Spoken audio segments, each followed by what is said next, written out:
Calder Park Raceway was a place down south where a lot of good races came from. Can Graham Cowan be the first Australian driver into the 4-second barrier? It was a place to be seen. It was always an awesome place to go to. A huge crowd here at Calder Park Raceway, waiting with anticipation. When you come to a place like Calder, especially in those early 90s when they had big fields and you had the likes of Graham Cowan going 250 mile an hour all the way back then. They're set for battle. Green light, good reaction time from Cowan. Car screaming up the quarter mile. Listen to the big top fuel car. Wait for the time. He's done it. A 4.895 at 473 kilometres per hour. This is unbelievable stuff. It's just such a cool venue and so much history with the Nitro funny cars that it's just cool to sit here today with 10 of them and you just got to sit back and go, wow. The idea was in my head from back in the day. Nitro funny cars and wheel standers.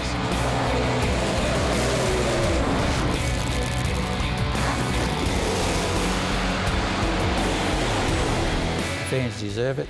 We have a show for them. To me, it's about short, sharp show, thunder, excitement. Cars on their back wheels going down the track. Close racing, 400 kilometres an hour in 400 metres. That's what we need to bring to the people, in my eyes. It's about entertainment. Entertainment, bottom line.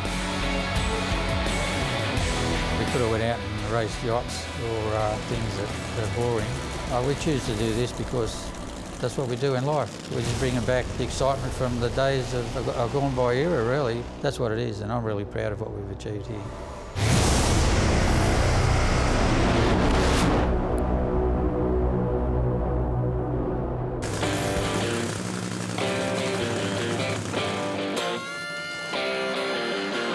So we've been battling tyre shake, and for those who don't really understand tyre shake, basically the tyre's running over itself. To describe the feeling, put your head in a paint mixer at Bunnings, turn it on fast, and that's it. That's how you feel.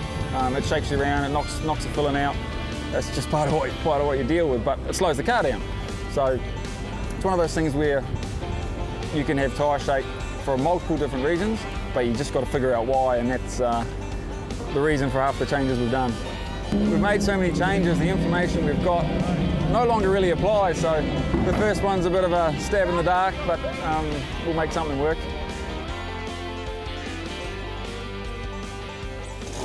So not only are we dealing with guys trying to get these things down the centre of the raceway, but we're also guys like Peter Lay going, I don't know why that thing just turned hard right. Hello, that's a concern. Yeah, they'll be madly looking at all the data they can to figure out the right tune-up. Also interesting to hear how many guys are driving with one hand on the brake lever, almost anticipating that level of tyre shake. Spare a thought for this young man, Daniel Schultz, who just about broke his thumb in that first round. Just watch this to make sure it doesn't happen again at the end of this burnout. No PC for GC. Got the big Confederate flag on the roof. It's like in some parts of America they're actually outlawing that, but you know what? Oh, again! Happens in the other lane this time. It's at one bad Kiwi. Never seen it happen so many times in the one day. Left-hand lane too both times, so that could be a concern. Can we please get Daisy Duke to back this thing up and just make the whole thing complete? One bad Kiwi needs a win here if he's got any hope of getting up on the podium. Maurice McMillan, the Kiwi, needs to light up the win light. Schultz looked very good in that first round. The General's in. Waiting on one bad Kiwi. Here we go. Oh, good night. Oh, that's moving around. Maurice! What a drive from Maurice McMillan. He lost the race, but stole everyone's attention in that other lane. Wow. He never lifted. That's the cool part. He just drove that sucker anyway. Oh my goodness, that was a drift car. At 300 kilometers per hour, this man is looking at concrete. This is the perfect angle. Oh boy. Man, that was wild. We should mention that the General marches through with 6 points now to the final round and is in for the win here, but I cannot believe that thing swapping ends like that. Did a great job holding onto it. It wasn't a pretty run for the General either, though. The cars are really moving around on this surface. Wow, that was just a drive job and a half. I tell you, this is going to be one of the most unpredictable rounds we have seen in Aeroflow Outlaw Nitro Funny Car competition to date. Anyone can win this thing today.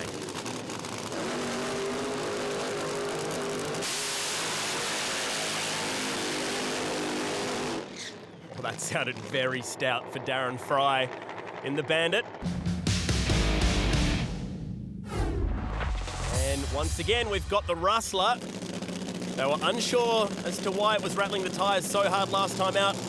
The tune-up didn't quite sound right in this car. Very low idle earlier. Let's see if they've got that fixed up. Darren Fry looking to motor ahead and join Schultz in the last round on 6 points. Well, if you look at Fry's first run, you'd have to think he is well and truly on target. And Lay, he just wants to get this thing down the middle.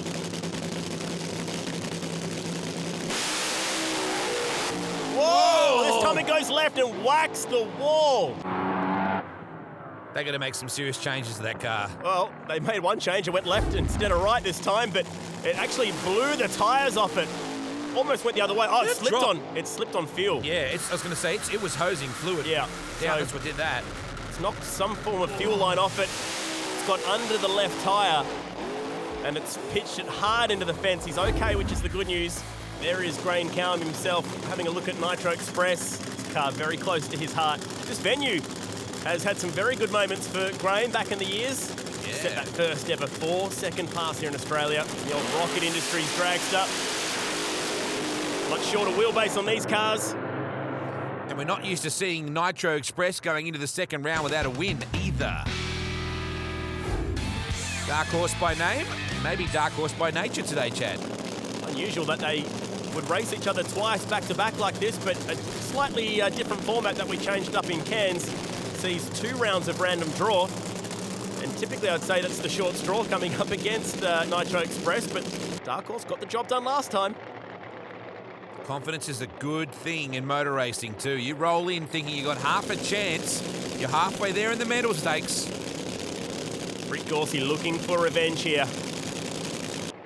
And the 3 points that'll come with it. Fraction time advantage. Oh, he did it again. He did it again. I think he clipped it with the header pipes on the left-hand side. Don't tell me. Is this an identical run to what happened earlier? Oh. Now, what's the call on that one? It was very close. It wasn't the air disturbance that... Oh, he got it all right. He got it. Whoa, that is an unbelievable shot. And there you go. Lightning does strike twice. Have we ever been to round 3 with Nitro Express with no points? It's the most successful car we have. And it's going through without a win. Now it's Let's Boogie's chance to continue on with some good form. And backdraft, back again. Interesting to see whether backdraft has the same problems that we had in that first round, but in this lane now. Lost his first round, Justin Walsh, but we know this car is capable of big things. They take away that little throttle stop that limits the amount of horsepower delivered during the burnout. Oh, that's how sticky the track is. Ripped his shoe off, Wade. It's incredible. Until you actually walk down there and get a feel for that, you'll never fully understand just how sticky those 2 big long strips of licorice really are. Team very particular there with one shoe off at the moment to make sure that the idle is perfect on backdraft. You can adjust the air and fuel bleeders on the left-hand side of the motor to make sure it's the perfect combination on idle. Oops. Double stepping it, triple stepping it. That was a step fest. That was certainly a bit of jiving going on there for Let's Boogie, because that was a hard drive for Walsh. Yeah, and lucky to get away with a win light here. I said he was unlucky to lose earlier. Well, now he's lucky to get away with a win. Rather be lucky than good sometimes in this sport. 5-6 slaps on that throttle, but got there eventually. Like bam, bam, bam, bam. It was amazing. Very fortunate Backdraft had problems just then. This real giant-killing team now, Bumblebee, although this will be tough. Shane Olive, without a doubt, one of the most consistent drivers on the planet, and pretty versatile motorsport sort of guy across the board.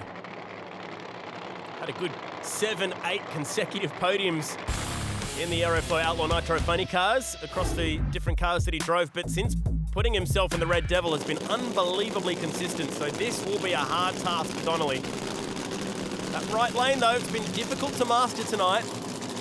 We have seen some side-by-side passes proving that it is possible to get down either lane, though.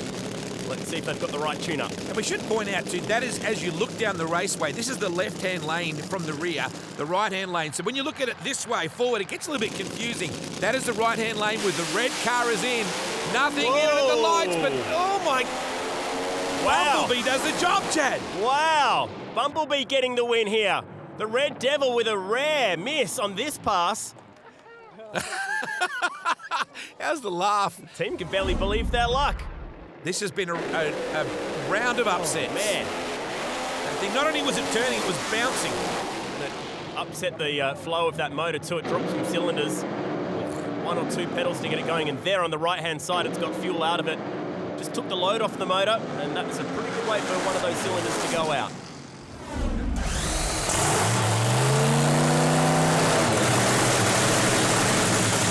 Let's face it, it's the blast of Nitro which makes the Aeroflow Outlaw funny cars so special and spectacular.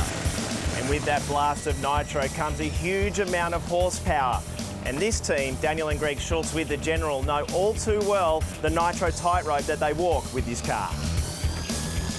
As you can see from previous rounds in Perth, this car has been launching hard and carrying the front wheels. The end result was the titanium bolts holding the motor plate to the chassis were being snapped. When this starts to happen, you lose the fundamental geometry and sure handling of the car.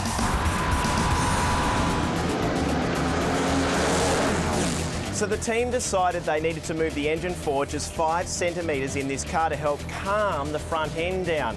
Sounds simple, doesn't it, that process? If only that were true. The first step was to chop the chassis in front of the steering box with a more nimble and flexible design. Then, once you commit to changing engine position, you change everything else connected to it. The drive shaft needs to be extended. All hoses and fittings need to be replumbed to connect to the new engine location. The funny car body may need adjustments to make sure it closes down properly where the supercharger sits on your relocated engine. Then you have to worry about weight balance and distribution in the car. With the reciprocal nature of a high horsepower Nitro supercharged engine, it loads a lot of weight onto the right rear, in particular in these cars. So what they do is with the kingpin on the left front tyre, they have the adjustable weight area to help manage that cross weight balance to help try and make sure the car tracks straight down the racetrack. There's as much as 30 kilos in weight distribution difference in the rear tyres, just to make the car track straight during a racing pass. Again, any motor location adjustment means you need to readjust this weight. The Aeroflow Nitro funny cars really are tiptoeing down a tightrope at over 400 Ks in one amazing show of skill and speed. We're under lights now at Calder Park, which is fantastic news for the fans and the viewers, because when these things go racing under lights, we get flames. Another element completely, isn't it? So we're going to be an educational program here. We're going to give you new terms like treat him. Darryl Walford, this has been a brutal run for this team so far. They have had their share of problems. Maybe now the sun's gone down and the moon's come up, we can get some flames in the sky and get a win for this team. This is probably their best chance tonight. Same goes for the Rustler, though. They're both deserving of picking up a win light. This car is refusing to go straight tonight. I reckon That's a good start. the Russell will probably be better off in the Thunderdome turning left like it did last time. Very lucky that fuel hose didn't let go. Oh, a bit further down the quarter mile in that last run, but this looks like an issue for backdraft now. Oh, you never want to see him pushing it back like that. So a chance for the Rustler, for Peter Lay, to get some confidence too, because, man, his confidence has got to be a bit rattled. Every time they've been down the track, it's been a real handful. Let's hope this thing goes right down the centre. It's actually staged facing right, so if it goes to the centre line, that's why. See that? There you go. Oh. Like an arrow, it went where it was pointed. Straight towards the centre line, out of the groove, lights up those rear tyres. That's just unfortunate. They could have very well had the right tune-up there, but just staged it incorrectly. But he gets the win anyway. That was unfortunate. Man, that is still a bucking bronco, that car at the moment. It's angry.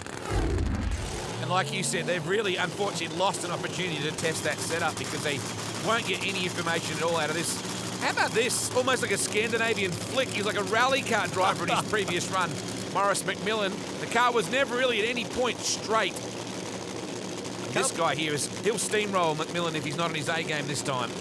But without a win yet.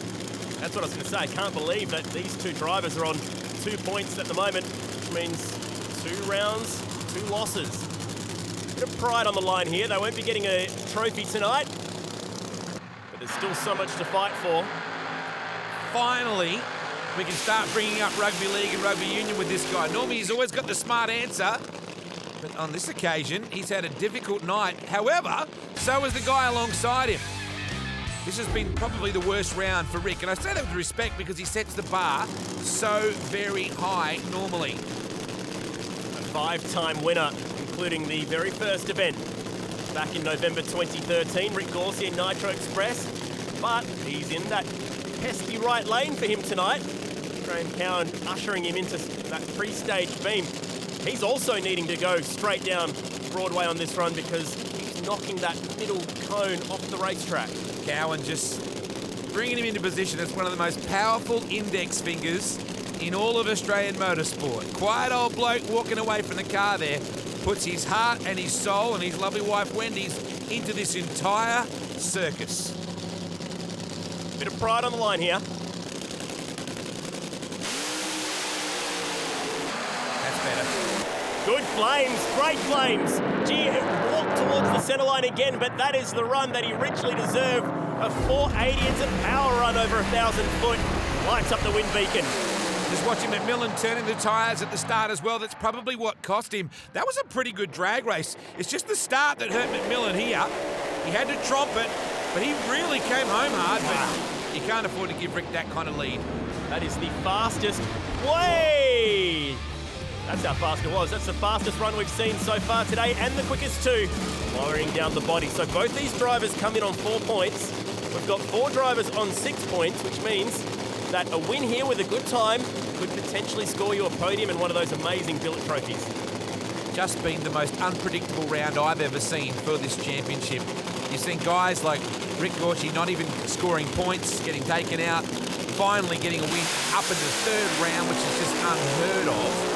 You've seen giant killing runs from Bumblebee looking really solid. You've seen Walshy struggle a little bit as well. Even Olive has struggled. This has just been a really absorbing battle today. But despite those woes, either of these 2 drivers can fight their way onto the podium here. You need 2 things, a win light and then a fast time. Because if you are equal on points with another driver, it goes back to who set the fastest run. Or sorry, the quickest run, I should say. It's all about that elapsed time in the final run of the night. I don't know if we've pointed this out either. It's been 1,000-foot runs here today as well, so it hasn't been a full quarter mile, but that has not mattered at all. Olive coming into stage. Walsh alongside of the man who took out the Perth Motorplex round in what was a pretty massive upset at the time. Oh, hold on tight.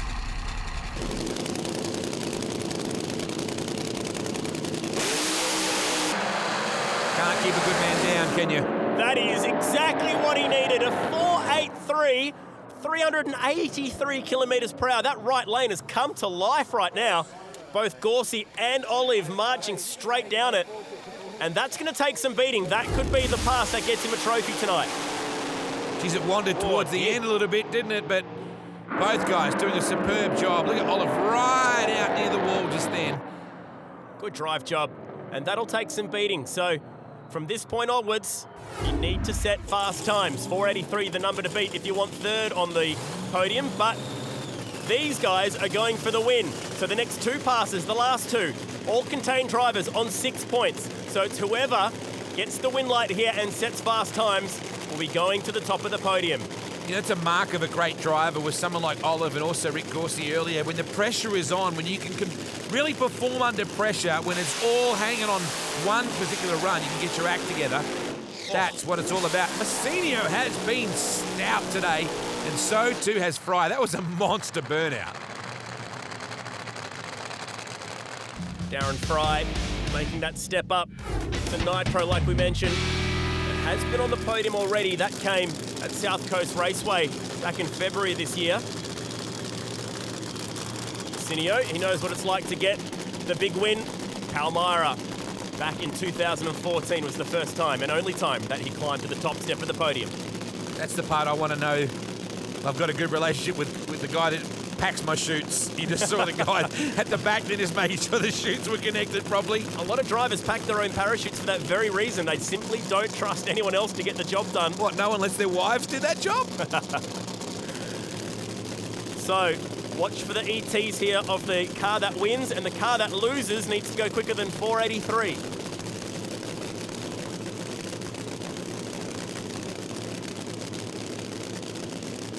Neither driver going in. First, it's the Bandit, though.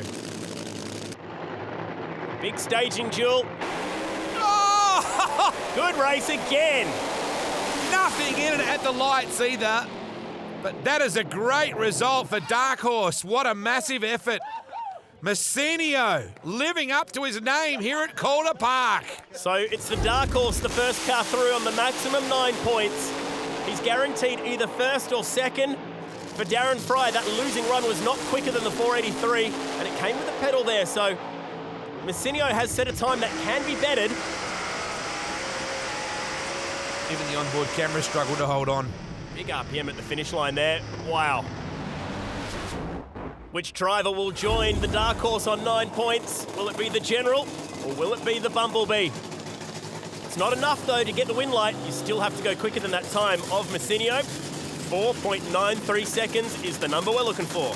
It's great for the series that we're seeing these 4 cars at this particular point in the hierarchy for this round. We're seeing 4 teams that would be ecstatic to be in this situation. Probably none more so than these guys. To be this quick straight out of the box for the General, like he said, a lazy 60k to get him there, but it's been a great result. The changes have paid off for the General. Is this about to be Hazard County? We're about to find out, because this is a lot hanging on this for Messinio. He's just got those spooky eyes. I love it. Like anything could happen. He's been at the top in the drag racing world in terms of what he has driven. Has sat in a Rapisada Autosport top fuel car. And he's using all his Nitro experience here. A couple of the younger guys that we have in the field. What do you tell him at this point? Plant it and don't lift. Go down the middle, bring it back.